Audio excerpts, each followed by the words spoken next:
Bien, amigos, buenas tardes a todos.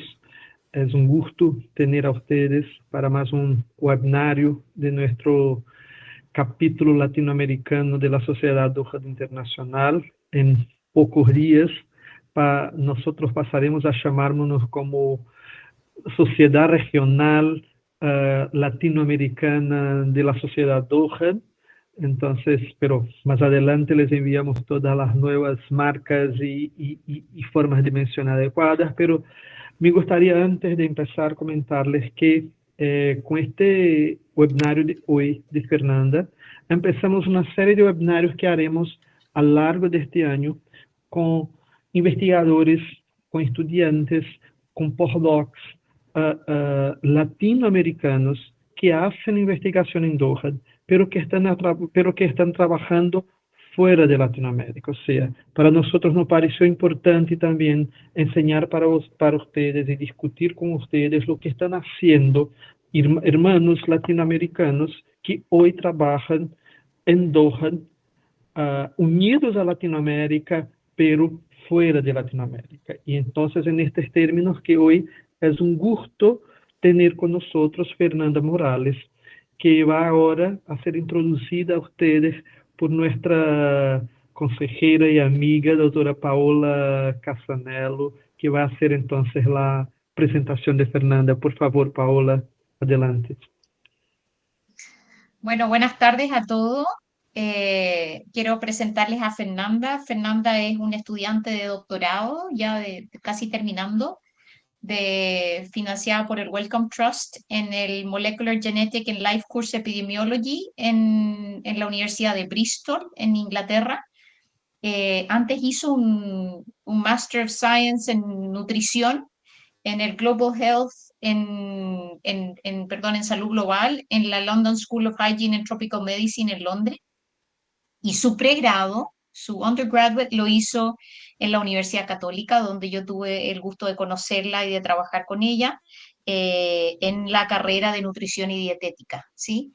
Eh, Fernanda actualmente está afiliada al Centro MRC Integrative Epidemiology en la Universidad de Bristol, que es donde está haciendo su doctorado. Y este es un proyecto que ha desarrollado como parte de su formación doctoral, que hay que decir además que fue premiado como uno de los 10 o 20 mejores posters de la reunión anual o la reunión Doha internacional que tuvimos en Vancouver el año pasado. Así que, Fernanda, agradecerte por estar aquí con nosotros hoy día y felices de escuchar tus datos y discutir tus datos contigo. Muchas gracias por la introducción. Voy a presentar en inglés porque me resulta un poquito más fácil, pero si tienen preguntas o si voy muy rápido, me pueden interrumpir y feliz les contesto las preguntas que tengan.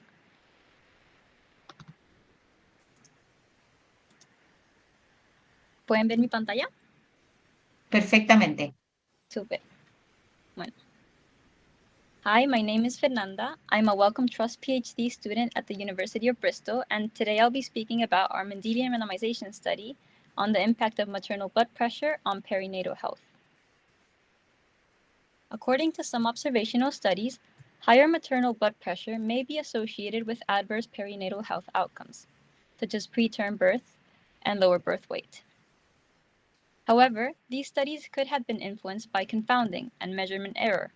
Therefore, it would be inappropriate to conclude that higher maternal blood pressure causes negative perinatal health outcomes. To study cause and effect, one would ideally want to perform a randomized controlled trial. Well-conducted RCTs are a great way of assessing causality, since confounders are randomly allocated to control and treatment groups, ensuring that differences observed between groups are due to the treatment and not unmeasured or imprecisely measured confounders. Although RCTs are incredibly useful, their implementation may not always be timely, feasible, or ethical. In the specific case of maternal blood pressure and perinatal health outcomes, it may be difficult to intervene early in pregnancy, since on average, women become aware of their pregnancies between 5 and 6 weeks of gestation. RCTs are also expensive. Additionally, it would be unethical to expose the mother and the fetus to unnecessary harm. For these reasons, RCTs aimed at investigating the influence of maternal blood pressure on perinatal health generally intervene late, around 20 weeks of pregnancy, have small sample sizes, include lower risk pregnancies, and focus on the benefits of reducing maternal blood pressure during pregnancy rather than the risks of increasing it. RCTs examining the use of antihypertensive drugs and calcium supplements in pregnancy suggest that reducing blood pressure in women with or at risk of hypertensive disorders of pregnancy does not lower the risk of adverse perinatal health outcomes. However, effect sizes are heterogeneous across studies. Confidence intervals are wide, and most of these RCTs have a high risk bias due to small sample sizes, unclear concealment of allocation, and selective reporting. Mendelian randomization is a method that mimics an RCT. It relies on randomization that occurs in nature, since it uses genetic variants, also known as SNPs, as proxies for modifiable risk factors. Genetic variants are randomly allocated at conception and cannot be modified by the outcome of interest. Hence, MR studies are less susceptible to confounding and reverse causation than conventional observational studies. MR can reliably test for the presence of a causal effect if the three core instrumental variable assumptions are met. These are that the genetic variants must be associated with the exposure of interest, which in this case is maternal blood pressure.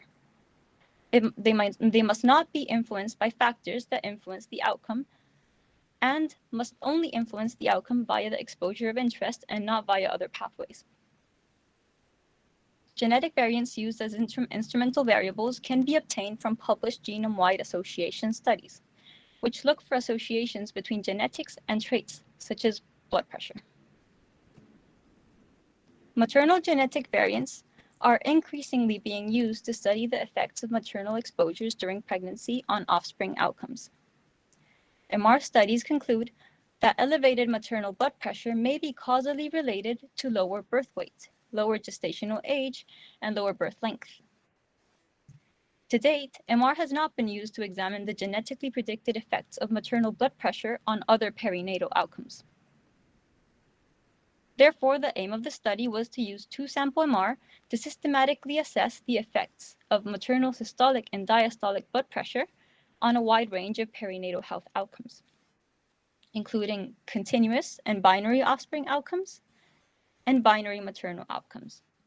So for example, for continuous offspring outcomes, we looked at gestational age.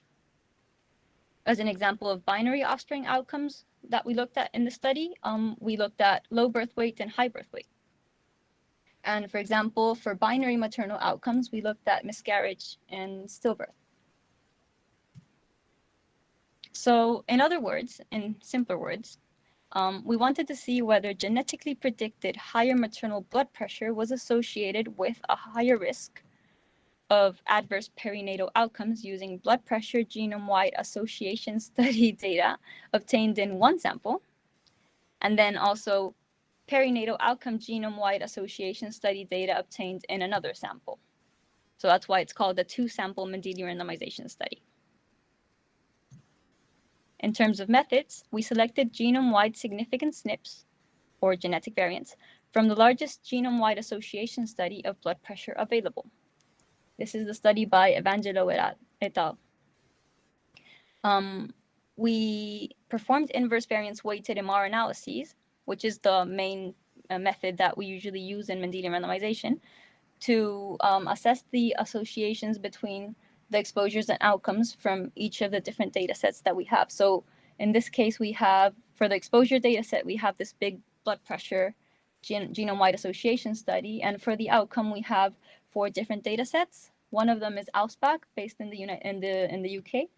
We also have the UK Biobank, based in the UK. And we have the MOBA data set from Norway and FinGen from Finland.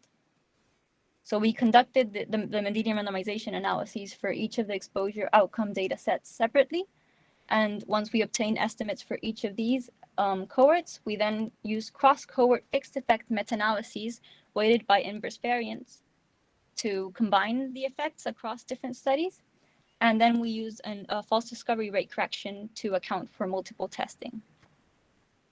We also use several sensitivity analyses to examine the 3 core assumptions and bias due to sample overlap. And these have been summarized here in this figure. But I won't go into in detail into these because we will not discuss them in this presentation. So I'll start by talking about the relevance of our instruments. This is a very important step because if the instruments are not good for as proxies for our exposure, then we can't really perform MND randomization analyses. So we needed to make sure that our blood pressure instruments obtained from a GWAS including men and women in the general population could also serve as proxies for blood pressure during pregnancy. And to do this, we had to look at different things. So here we have a little table that shows the number of SNPs that we have for each of our exposures. So SBP is systolic blood pressure, DBP is diastolic blood pressure. We have 436 SNPs for systolic blood pressure and 441 for diastolic blood pressure. We can see that the R square, which is a percentage that suggests that the variance explained is over 4% for both systolic and diastolic blood pressure genetic variants, is good. And then we also have the F statistics, which are over 10. That is also a good sign because it, as a rule of thumb, when the F statistic is over 10, then we can say that we don't have weak instruments. Then we also examine correlations between our instruments and blood pressure traits during pregnancy. And this is just a visual example of how this would look. And we can see that there is a positive correlation between systolic blood pressure instruments and that we selected for this study and the systolic blood pressure during pregnancy in a specific cohort.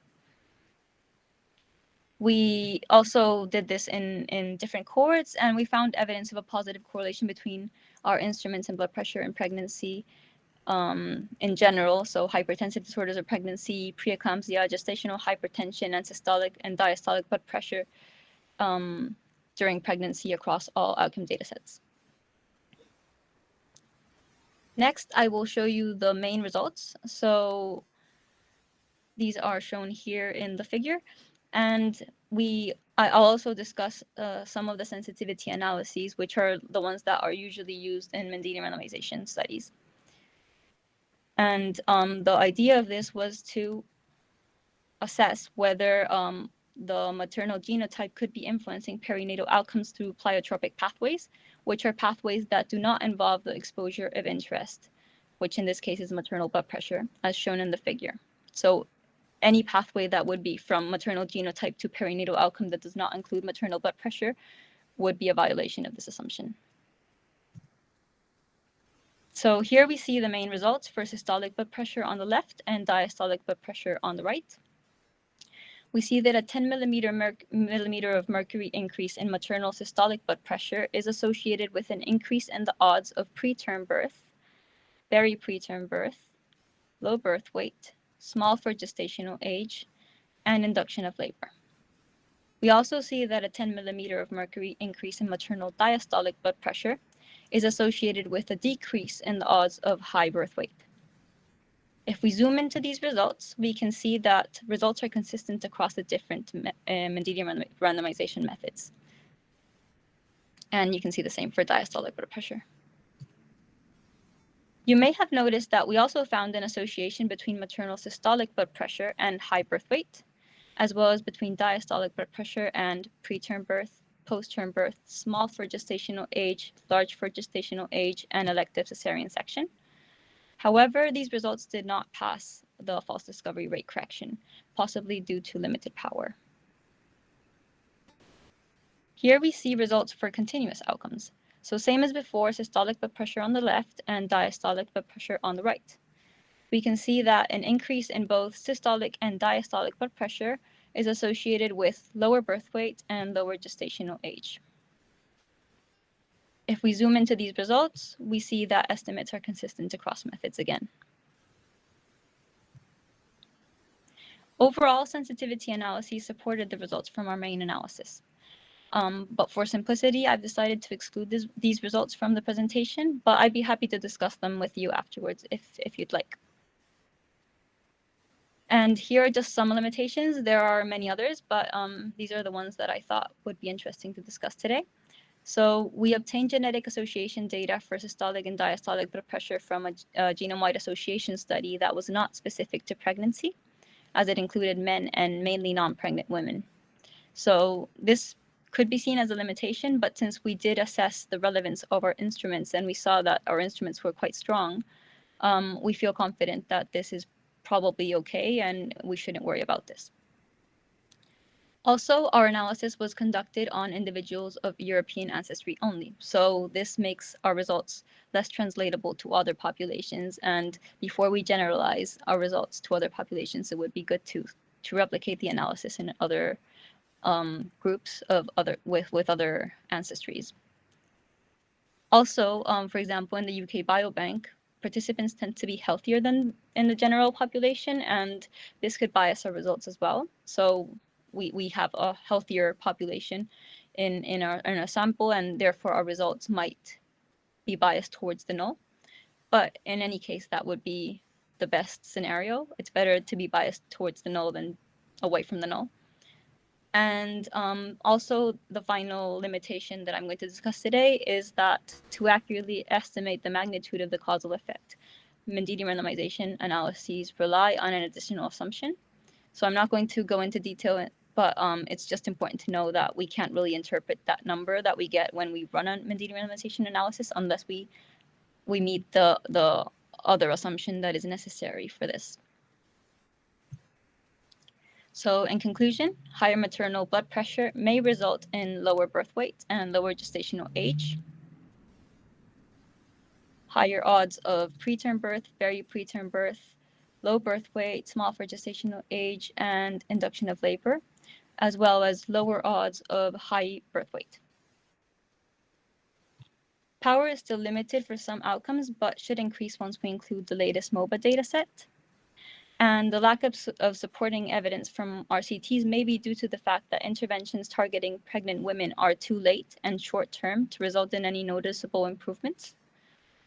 Additionally, it's important to note that higher blood pressure, even if within the normal range, may be a risk factor for adverse perinatal health effects. And our results, together with other emerging evidence, imply that healthy preconception blood pressure levels may contribute to the prevention of adverse perinatal health outcomes. Finally, further analyses should seek replication in populations of non-European ancestry. So that would be everything. I just wanted to thank everyone who's contributed to this project, especially my supervisors, Gemma, Carolina, and Deborah, and also the Wellcome Trust for funding my PhD, and the University of Bristol for all the support. Thanks for having me. And I'd be happy to take any questions. Okay, thank you so much, Fernanda. Muchas gracias por tu presentación clara y objetiva. Nós já temos aqui a Marcelo Farias, Marcelo Jofre, con la mano para hacer una primera pregunta. Entonces, por favor, Marcelo, adelante. Muchas gracias, Fernanda, por la presentación muy clara. A pesar de que mucha de la metodología no es muy familiar para muchos de nosotros, pero fue muy clara. Justamente una de tus conclusiones es a donde va mi pregunta, eso de que llama la atención que en rangos normales tengamos riesgo, y eso por supuesto nos va a asustar a todos. Y la pregunta es si es que hay alguna forma que tengan ustedes dentro de esa metodología de determinar algún punto de corte de mayor tranquilidad, digamos, porque pensar un incremento de 10 milímetros de mercurio en un rango normal puede ser importante desde el punto de vista del manejo que realizamos hoy en día en estas pacientes.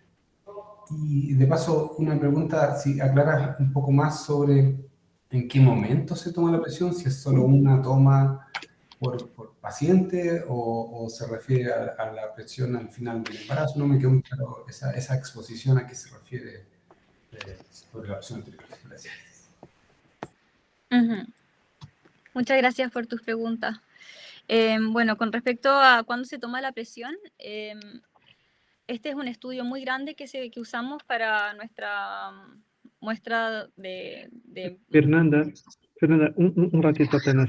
Só para pedirte si puedes hablar un poquito más despacio. Hoy tenemos bastante gente de Brasil en la audiencia, entonces por veces, para que comprendan mejor el español, si puedes hablar un poco más despacio, queda un poco más fácil. ¿Puede Ya. ser? Ajá. Gracias. Ya. Puedo contestar en inglés también, si es mejor, no sé. Sure. No, No sé como qué es más prefieres, fácil. eso solamente, como lo prefieres, solamente para que hable un poco más despacio, así permite que más gente te comprenda mejor, ¿sabes? Pero Ujú. como prefieres, por favor. Ujú. Bueno, con respecto a la pregunta sobre cuándo se toma la presión arterial, el estudio que ocupé para mi muestra de exposición es un estudio muy grande que junta muchos estudios diferentes porque cuando uno hace un análisis con datos genéticos para tener poder suficiente es necesario tener una muestra muy, muy grande. Y bueno, y estos estudios en general tienen métodos bastante similares, pero la presión arterial me parece que la mayoría de ellos se toma 2 veces y creo que se toma un promedio, pero tendría que confirmarlo porque no me acuerdo.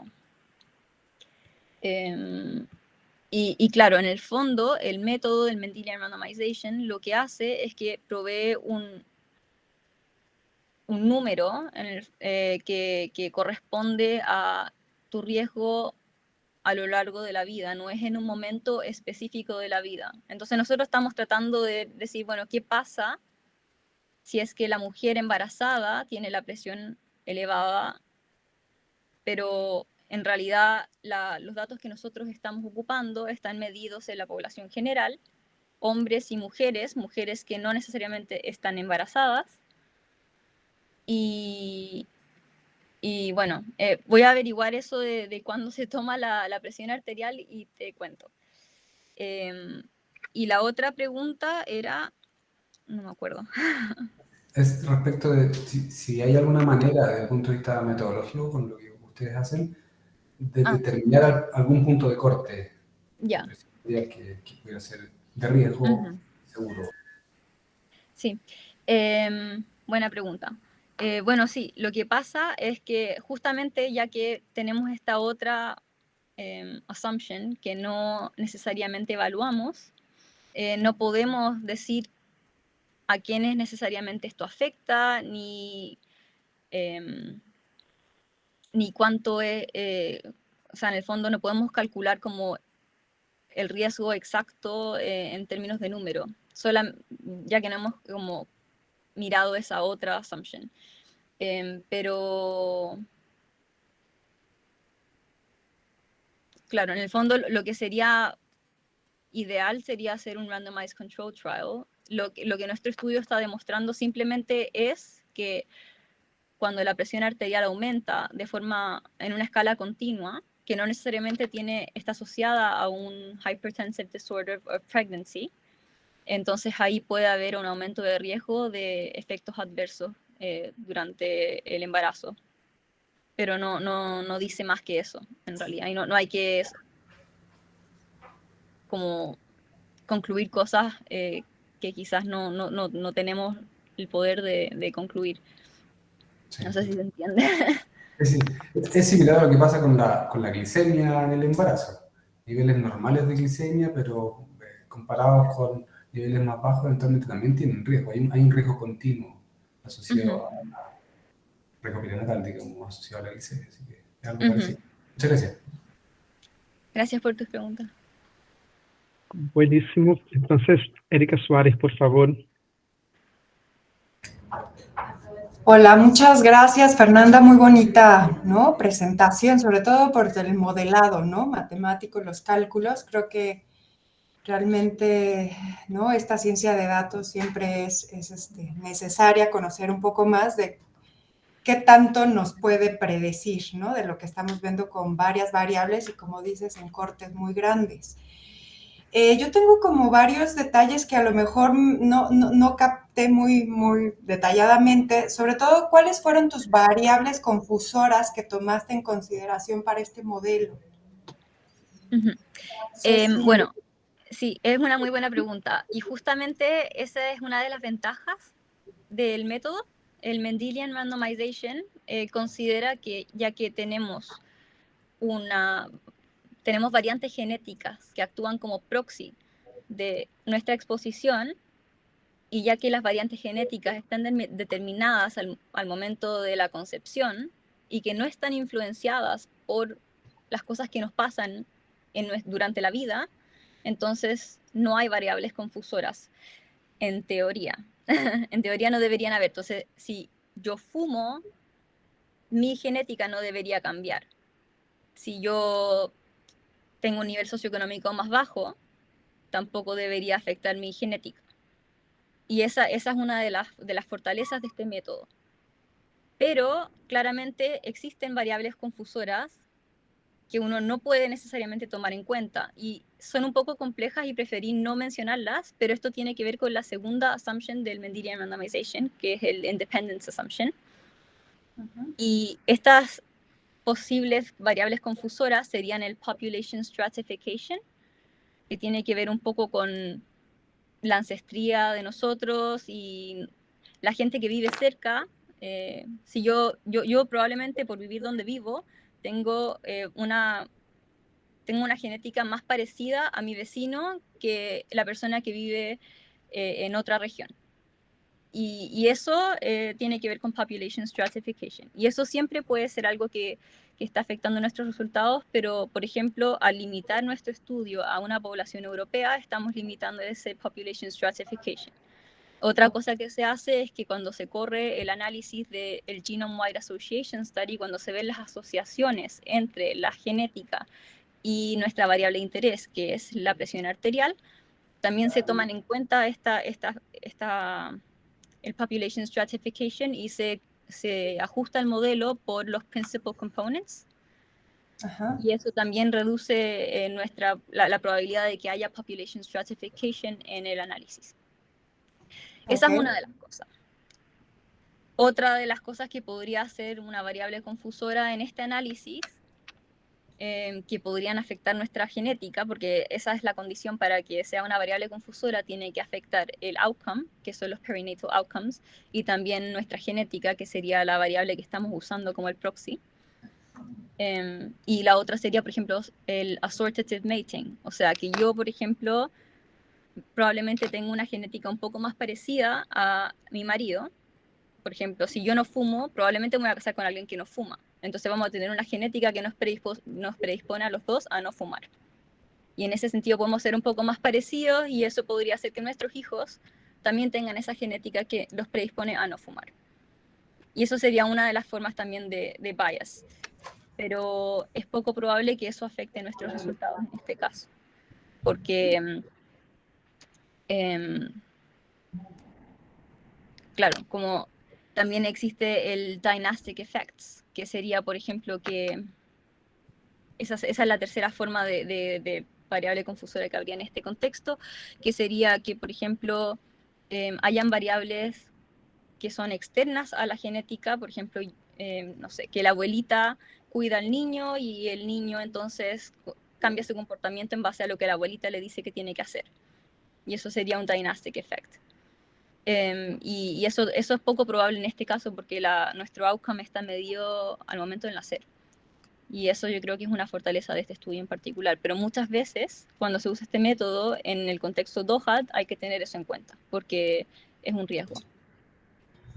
No, y bueno, un poquito voy por los desenlaces, que me sorprendió que tuvieras resultados que no estuvieran, o sea, que están relacionados con complicaciones perinatales como pretérmino, ¿no? Pero no encontré, o a lo mejor tampoco lo vi muy bien, de trastornos hipertensivos del embarazo. Uh-huh. Sí, lo que nosotros hicimos fue simplemente evaluar la asociación entre la presión arterial en la población general y la hypertensive disorders of pregnancy, que claro, está medio en el embarazo una población pequeñita. Nosotros no ocupamos como una exposición la hypertensive disorders of pregnancy porque hay solamente un estudio, un Genome-Wide Association Study, que ha evaluado qué variantes genéticas se asocian a la preeclampsia, por ejemplo, y ven que las variantes genéticas son las mismas que también se ven en la población general para la presión arterial. Entonces, la verdad es que no se encontraría nada diferente, y el hecho de que una persona que tiene una predisposición a tener una presión arterial más alta también tiene más riesgo de desarrollar un hypertensive disorder of pregnancy, en el fondo nos da la seguridad de que en el fondo estos datos que estamos ocupando también aplicarían al embarazo. No sé si eso contesta tu pregunta. Sí, bueno, no, todavía como que es un modelo complejo que nosotros no tenemos, ¿no?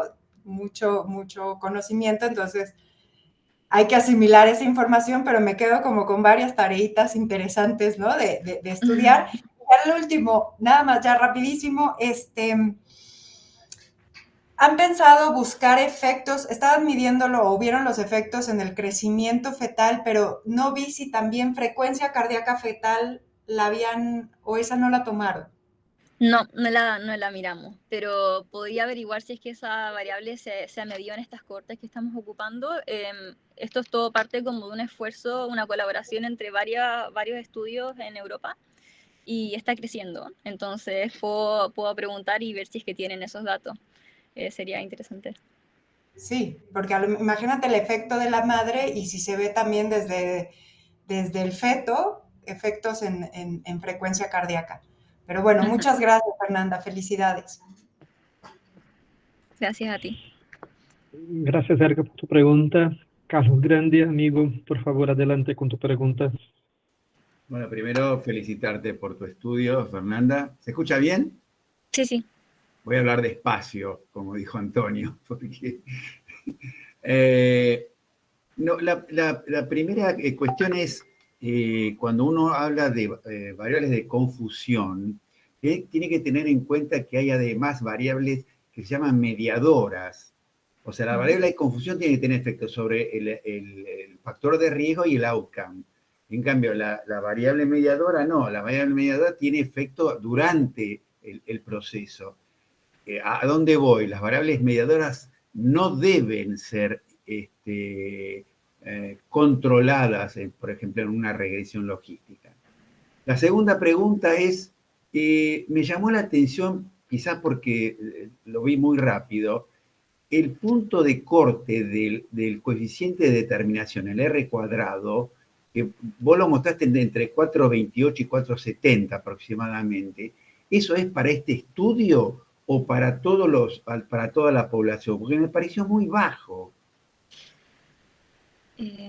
Sí, ese R cuadrado en realidad no es tan bajo para un estudio de genética.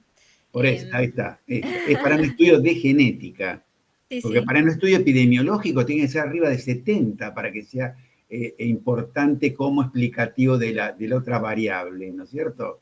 Sí. Bueno, ahí está contestado. Y las otras cosas que ya escuchamos son dos. Una, la hipertensión arterial durante el embarazo es un síndrome.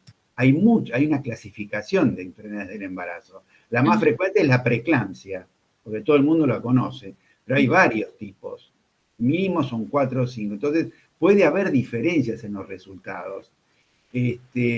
Así que yo creo que eso habría que tomarlo en cuenta. Y la otra pregunta, que es la del millón, es si en ese estudio guardaron las placentas. La placenta puede tener la prueba de que esa mujer tuvo hipertensión arterial y el grado de compromiso, que generalmente es vascular, ¿no es cierto?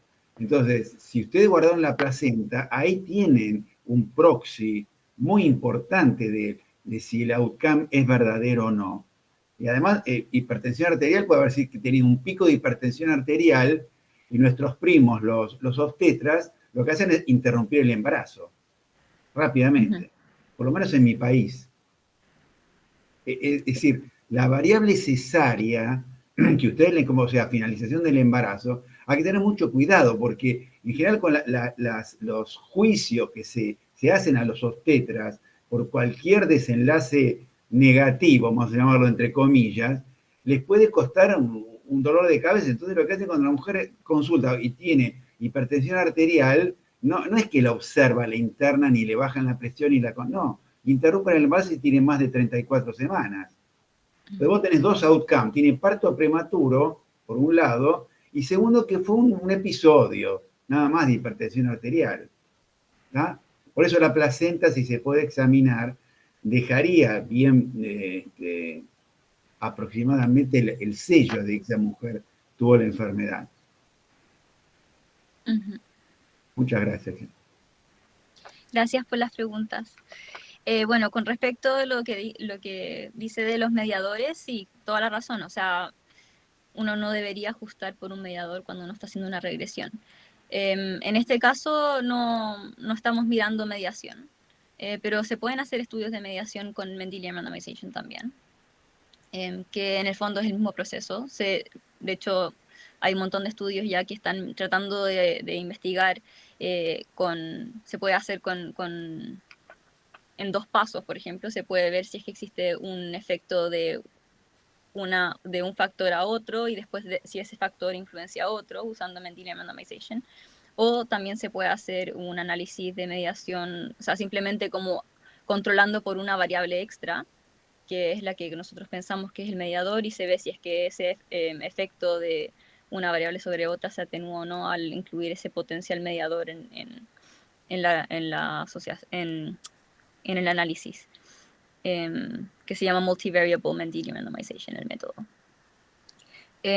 Pero en este caso no hay variables confusoras ni mediadores que se incluyan en el modelo. No es como una regresión común y corriente, se hace más que nada un ratio. De hecho se llama Wald ratio cuando tenemos solamente una variante genética.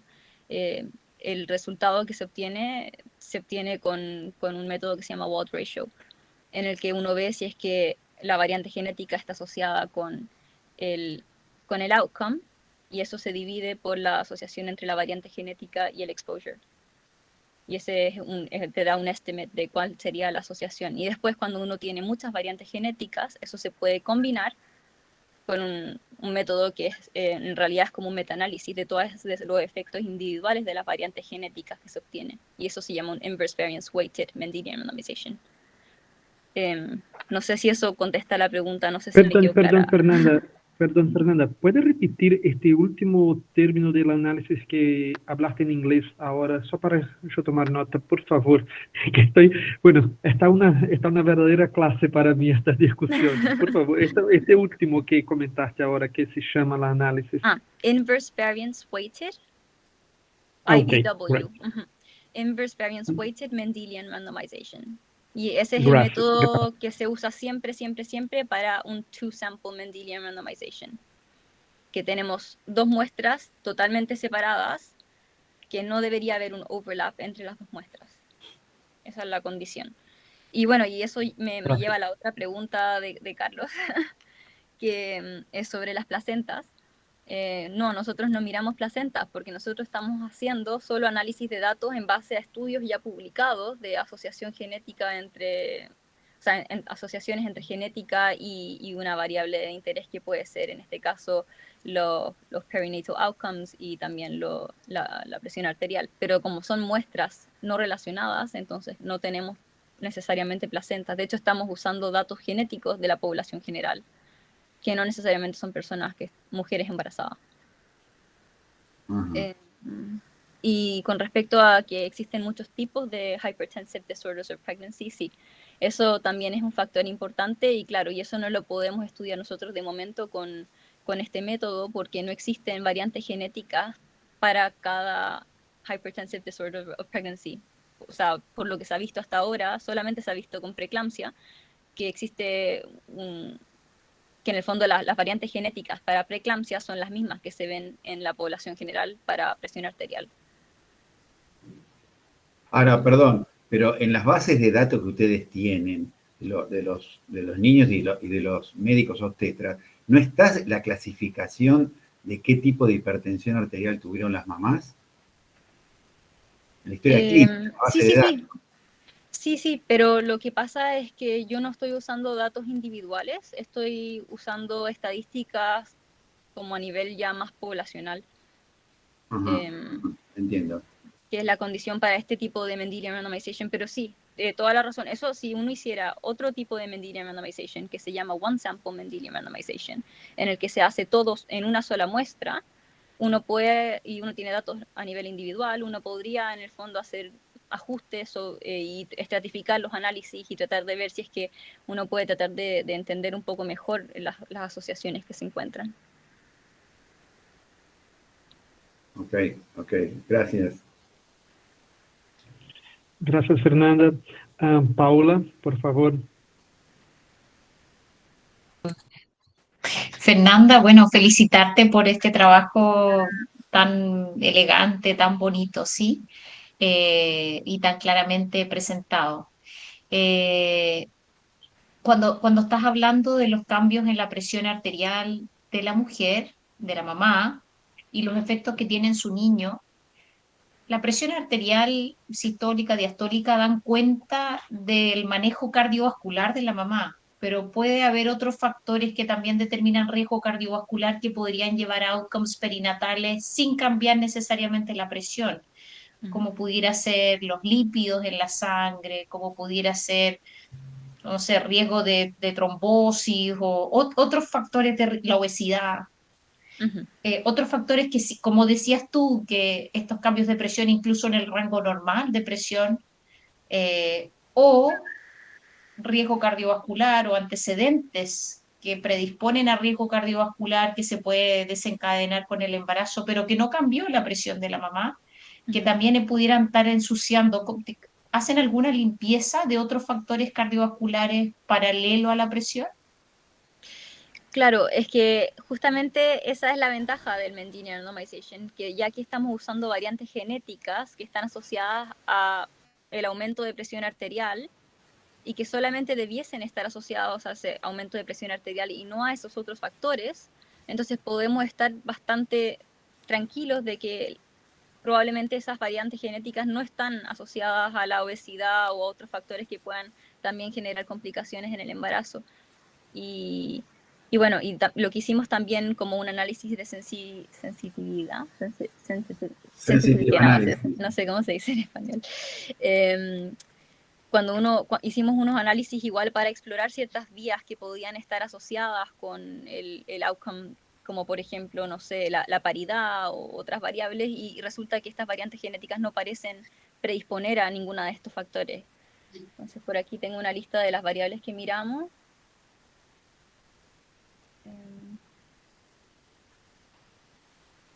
Acá.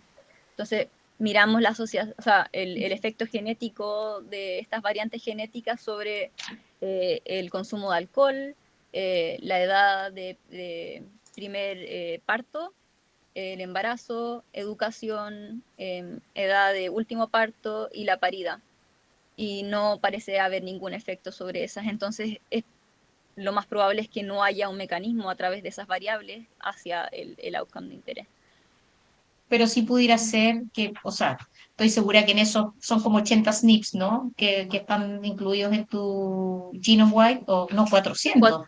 400 para más o menos 400 para cada uno. SNPs. Pero seguro entre esos 400 SNPs pueden haber SNPs que también están asociados a alteraciones en la coagulación, o porque todas esas cosas probablemente, si uno va a mirar la fisiopatología, pudieran tener cosas en común. Entonces uno no pudiera, o sea, me da la sensación que vuelve complejo porque la hipertensión es un cuadro, sobre todo en gente, no sé, esos estudios de SNP si están controlados, por ejemplo, la edad o qué sé yo, si hubiera factores estrogénicos, si hubiera, ¿me entiendes? O sea, mujeres hombres, mujeres perimenopáusicas versus mujeres ciclando, etcétera, pudiera haber como cosas que, o sea, yo entiendo, la genética no cambia, pero lo que lleva a elegir esos SNPs sí pudiera ser cuadros que son más allá que solo la presión.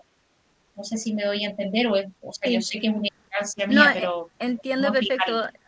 Sí, a lo que te refieres en el fondo es a una cosa que se llama horizontal pleiotropy, que sería que nuestras variantes genéticas influencian factores como la coagulación, ¿no? ¿No es eso? ¿Sí? Ya, y que eso en el fondo Eso. podría afectar nuestro riesgo de desarrollar alguna complicación en el embarazo. Y sí, claro, yo solamente investigué algunas de las que tenía disponibles en la base de datos, pero sí, siempre está esa posibilidad y esa es una de las limitaciones del método, que la única Ya. assumption que en realidad podemos testear es la primera, que es la de la relevancia de nuestros instrumentos, que es ver si es que hay una asociación fuerte entre la genética y nuestra variable de interés, pero no tenemos cómo probar que no existe horizontal pleiotropy. Y claro, esa es una limitación. Esperamos que no la haya, pero siempre puede ser el caso. Mm, mm. Bien, ¿alguna pregunta más? ¿Alguien que quiera hacer alguna pregunta? Silvio, por favor. Sí, muchas gracias. Una presentación muy clara, realmente muy bien hecha, hasta con un diseño de diapositiva excelente, que debería ser un ejemplo para nuestros alumnos, de veras. Tengo una pregunta general. Seguramente tú has pensado mucho al problema de la causalidad, ¿no? Digo, por eso estás haciendo esto. ¿Cómo ves el futuro de esto? Digo, con la aleatorización mendeliana hemos ya llegado a la cima, aunque yo creo por muchos aspectos decepcionante por todas las limitaciones que has indicado. Digo, cualquier cosa hagas con ese instrumento, la palabrita may indicate, no la puedes borrar, ¿no? ¿Cómo ves el futuro? Vamos a ver manera de hacer la MR más y más finas, como las que ya creo mencionabas, o va a haber algún instrumento revolucionario. ¿Cómo ves el futuro? Yo creo que, bueno, muchas gracias por la pregunta, muy buena. Yo creo que sí, que hay mucho futuro en el área y eso depende también de que se hagan más estudios de asociación genética, porque nosotros dependemos de tener muestras muy, muy grandes para poder encontrar asociaciones y para eso necesitamos tener mucho más datos, especialmente en poblaciones no europeas, que yo creo que ese es uno de los objetivos de hoy. Y con estas plataformas como 23andMe, en donde la gente de todas partes puede mandar un escupo en una botellita y le pueden hacer un análisis de ADN, entonces esos datos también ayudan a contribuir un poco más, a tener un poco más de diversidad en los datos genéticos que se tienen disponibles y bueno, también el tener más datos genéticos de otras poblaciones también nos puede ayudar a ver si es que los resultados que hemos encontrado en población europea pueden ser transferibles también a otras poblaciones. Y creo que ahí está el futuro un poco del área. Pero sí, hay mucho más, y hay mucho método que se está desarrollando en el área, hay mucho más que se puede hacer, todavía sigue siendo un método bastante nuevo. Hay gente, equipos trabajando sobre modelos matemáticos, tratando de mejorar las inferencias que se pueden hacer. Por ejemplo, hace poco se desarrolló un método que podía ver que para poder separar el efecto del correlated y uncorrelated pleiotropy. No sé si les interesa, pero... Sí, mucho, por favor. Ya. Entonces hablábamos de que existe el horizontal pleiotropy. Y eso es que nuestras variantes genéticas pueden afectar nuestro outcome a través de un mecanismo que no sea nuestra exposición de interés. Y si esta horizontal pleiotropy es directo desde nuestro... podemos usar un método que se llama MR-EGR, y ese método supuestamente es más robusto a este horizontal pleiotropy que va directo desde nuestras variantes genéticas al outcome. Pero existe otro tipo de horizontal pleiotropy que se llama correlated horizontal pleiotropy, Y ese correlated horizontal pleiotropy significa que nuestra variante genética puede influenciar un factor que a la vez afecta el outcome, pero también el exposure. Y eso hasta ahora no había sido posible controlarlo, pero ahora existe un método con estadística bayesiana, o sea, con método bayesiano que puede que hace un test y en el fondo ve si es que es posible que nuestro modelo se explique más por este correlated pleiotropy o si el modelo es probablemente más causal. Y existen muchos métodos de este tipo que se están desarrollando. También se están haciendo métodos para explorar un poco el pleiotropy que hablamos también con Paola, que se llama MRClust, por ejemplo, y se puede ver qué variables, qué características observables se agrupan y se puede tratar de entender un poco mejor cuáles podrían ser estos mecanismos de horizontal pleiotropy con ese método. Hay mucho desarrollo en el área y sí, yo creo que hace falta que también gente de países no europeos se involucren un poco más. Buenísimo. Y muestras de pacientes latinoamericanos. Sí. Necesitamos fondos Hay que para hacer haber diversidad. secuenciaciones. Hay que haber más diversidad. Veo conectada a la doctora Rocío Díaz de la Garza, que es del TEC de Monterrey. Bienvenida, Rocío, a este grupo. Ellos están haciendo un estudio de secuenciación de 10.000 mexicanos, creo que son, o quizás más. Así que por ahí podemos partir, ¿no? Porque tener secuenciaciones genómicas de población general es un tema de que estamos completamente al debe, ¿no? Hola, gracias Paola. Sí, claro. La idea es 100,000 en pasos, ¿no? No, Ya. Pero junto con un 100.000, biobanco, ahí vas ¿no? a tener, Fernanda, mucho trabajo. Junto con un biobanco, pero pues sí, en los siguientes de 5 a 7 años, ¿no? Un poco, o sea, pero sí, ya ahorita estamos en trabajo de campo. El proyecto se llama Origen, por si lo quieren buscar. Y ahorita estamos ya con el piloto grande de campo, entonces ahí vamos para adelante y a la orden por cualquier cosa. Muchas gracias. Muchas gracias y bienvenida, Rocío. Gracias, Antonio. Bueno, si no tenemos más preguntas, yo aprovecho entonces para agradecer a todos ustedes y agradecer particularmente a Fernanda por la bella presentación, por el trabajo, desearte mucha suerte en este fin de doctorado y que tengas ya una ruta en vista para el postdoctorado, para alguna posición, alguna cosa. Mucha suerte y muchas gracias por estar acá con nosotros hoy.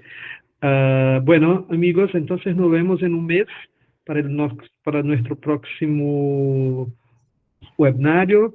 Que tengan todos una buena tarde, una buena noche y estamos en contacto. Para lo que necesiten, cuenten con nosotros. Un abrazo a todos. Chao. Oye, Marcus, antes de chao, recordar que tenemos claro. deadline de abstracts. Sí, Para claro. nuestro capítulo latinoamericano. Sí, es verdad. Tenemos el deadline ahora a fin del mes para las propuestas de simposios y conferencias y todo más. Y en principio de mayo abrimos la submisión de abstracts, que va hasta fines de junio. Lo que va a pasar es que, sí, lo que va a pasar, gracias por acordarme, Paola, lo que va a pasar es que es así. Lo que están manejando Bernardo y su grupo es para que una vez que una persona suba su resumen, en un máximo de 15 días tengamos una respuesta si fue aceptado o no. ¿Por qué eso? Para que la persona se necesita ya tener una carta de aceptación del trabajo para pedir auspicio, plata o alguna cosa de su institución, de su universidad, ya lo pueda tener. Lo que solamente vamos a tener en julio es cuáles trabajos van a estar en orales y cuáles van a estar en poste, porque para eso tenemos que tener toda la submisión. No sé si me explico. O sea, básicamente vamos a tener una primera respuesta de aceptación o capaz, no voy a hablar en no aceptación, pero si aceptado ya como está, o si vamos a sugerir algún arreglo al abstracto para que sea reevaluado. Primeramente eso. Y después la decisión en julio, si el trabajo va a una presentación oral o se va a una presentación de póster, porque también para hacer la, ¿cómo que puedo decir? La división de orales en el programa va a estar de acuerdo con las propuestas de simposios y todo más que van a ser aprobadas de acuerdo con las propuestas que van a recibir hasta el fin de ese mes. Entonces, por favor, los que puedan contribuir con propuestas de simposios, de conferencias y todo más, que lo hagan. Y los que puedan ya enviar sus resúmenes también ahora en principios de mayo, también es mejor porque más pronto podemos dar una respuesta de aceptación también. ¿Bien? Antonio. ¿Ok? No, Sí, una Carlos. pregunta, por favor. Claro. Allá en mayo van a estar, por ejemplo, el costo de la inscripción, va a haber alguna agencia de viajes para ver cómo llegar. Exactamente. Eso ya he preguntado personalmente a la comisión organizadora y lo que me contestaron fue que están esperando últimas respuestas referentes a auspicios que pidieron a órganos públicos y a algunos órganos privados, porque quieren tener una idea general de cuánto van a tener de plata desde estos auspicios para poder entonces definir el valor de la inscripción, porque quieren hacer una inscripción lo más barato posible para poder beneficiar más gente. O sea, pero este valor va a estar un poco dependiente en cuanto de plata levante, no sé si en español se dice levantar plata, como decimos en portugués, levantar dinero. Entonces, ¿cuánto van a recaudar? ¿Sí? Entonces, es por eso que en mayo, en principios de mayo, cuando anuncien el inicio de la submisión de trabajos, ahí también van a anunciar los valores de inscripción. Pero, por cierto, están trabajando para hacerlo lo más barato posible. ¿Bien? Ok. Bárbaro, gracias. Bueno, entonces creo que así nos despedimos. Un abrazo a todos, muchas buenas tardes y estamos en contacto, ¿sí? Sí. Chao. Hasta luego, buenas tardes. Gracias, Fernanda. Gracias. Muchas gracias. Gracias. Chao.